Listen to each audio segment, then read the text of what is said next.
দেখেন বন্ধুরা, বিকেল বিকেল পেয়ারা নিয়ে বসে গেছি। পেয়ারা কত বড়, দেখাও একটু তুলে। এই যে কত বড়, এক হাতে ধরছেই না। এখন কেটে নেওয়া হচ্ছে,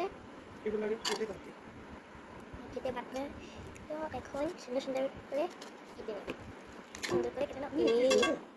এই সুন্দর, ওয়াও। মানে এই যে এমন করে কেটে নিচ্ছে। না পাশে থেকে আরো কাটবে ছোট ছোট। আর কাটবে, আচ্ছা ধরো। এটা আবার কাটবে। আচ্ছা তুমি লাস্টে কেটো, আগে ওটা বড়টা কেটো না। এমনটা খেলে একটু বেশি ভালো লাগে। ছোট করে দিলে এই যে আমি একটু আগে ইয়ে করো না। পিজ্জার মতন তিন কোনা। এখন বড়টা কেটে নেব। তেঁতুল, পেয়ারা মাখার একটা আলাদাই টেস্ট আছে বুঝলে। এই যে তেঁতুল কত লাগবে না, ঝাল ধনে পাতা, কাঁচা লঙ্কা। এটা আমাদের গাছের। তারপরে আবার লবণ। লবণ একটু দিয়ে দাও, সাইডে নাও। হালকা চিনি দিয়ে দাও। চিনি যাবে। আজকে গাছের লঙ্কা দিয়ে খাবো।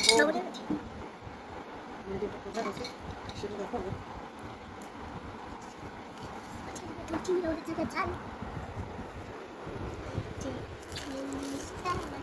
এই যে তেঁতুল বলে নিচ্ছে।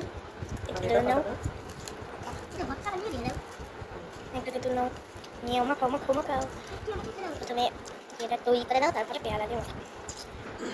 বিট লবণ আছে, এই যে বিট চাট লবণ। মশলা, এটা দেবো না আজকে, আজকে এইভাবে বানাবো এমনি নি।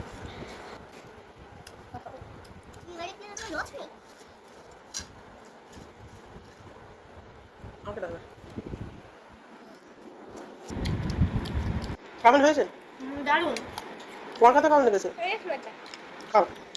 2-3 দিন ধরে জ্বর ছিল, ঠান্ডা লেগেছে, মনটা চাচ্ছিল খুব পেয়ারা খেতে। তো পেয়ারা আনা হয়েছে, বড় বড় পেয়ারা, কিন্তু এই অতিরিক্ত বর্ষার কারণে পেয়ারাটা ঠিকঠাক মিষ্টি না, মিষ্টি আছে কিন্তু একটু কম, একটু টক টক কাঁচা কাঁচে।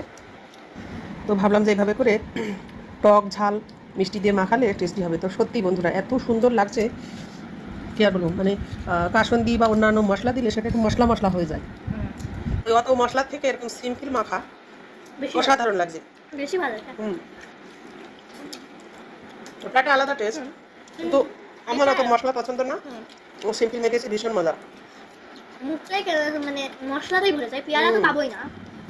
পেয়ারার যে অরিজিনাল টেস্ট সেটাই বোঝা যায় না, কিন্তু একটু হালকা টক হালকা ঝাল একটু মিষ্টি, আর পেয়ারার যে অরিজিনাল স্বাদটা সেটা বোঝা যাচ্ছে। ভীষণ ভালো লাগছে, বিশেষ করে ঠান্ডা লাগলে বা জ্বর আসলে, যখন কিছু খেতে ভালো লাগে না, মুখে রুচি থাকে না, তখন কিন্তু এভাবে একটু ট্রাই করা যেতেই পারে। এরকমভাবে ওই দোকান থেকে মশলা দিয়ে বিভিন্ন রকম কাসুন্দি দিয়ে সব দিয়ে মেখে পেয়ারা, ওটা তো খাওয়াই হয়, কিন্তু এরকম সিম্পলভাবে মেখে, তা আমার মনে হয় যে ওই মশলার থেকে এটা বেশি টেস্টি। এটা যে পেয়ারার যে অরিজিনাল স্বাদ